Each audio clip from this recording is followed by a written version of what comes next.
but a woman who once confessed her fear of black men who passed her by on the street, and who on more than one occasion has uttered racial or ethnic stereotypes that made me cringe.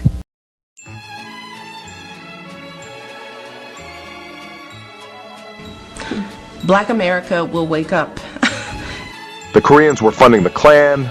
Jewish doctors were injecting black babies with the AIDS virus. You know, there's pretty good basketball in Hawaii, but the only thing is, since obviously there are a lot of folks from Asian ancestry in Hawaii, generally the teams aren't as tall. She is a typical white person.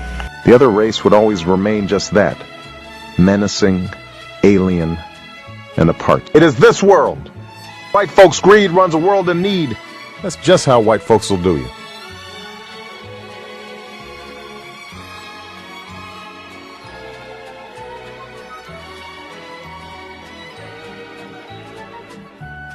Our rage at the white world needed no object. It could be switched on and off at our pleasure.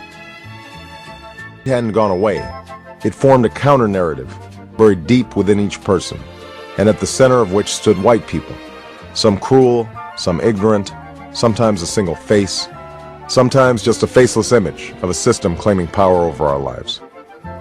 Whites are responsible for your sorry state, not any inherent flaws in you. Barack knows what it means to be a black man living in a country and a culture that is controlled by rich white people.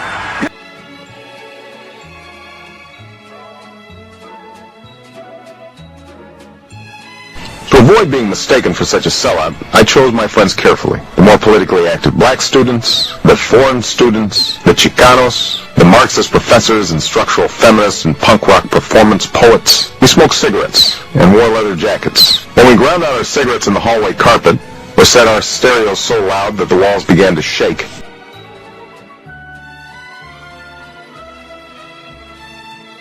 that's just how white folks will do you. There are white folks, and then there are ignorant motherfuckers like you. Hillary ain't had to work twice as hard just to get accepted by the rich white folk who run everything, or to get a passing grade when you know you are smarter than that C student sitting in the White House. Oh! I spent the last 2 years of high school in a daze. I kept playing basketball, attended classes sparingly, drank beer heavily, and tried drugs enthusiastically. I discovered that it didn't make any difference whether you smoked reefer in the white classmate's sparkling new van, or in the dorm room with some brother you'd met down at the gym.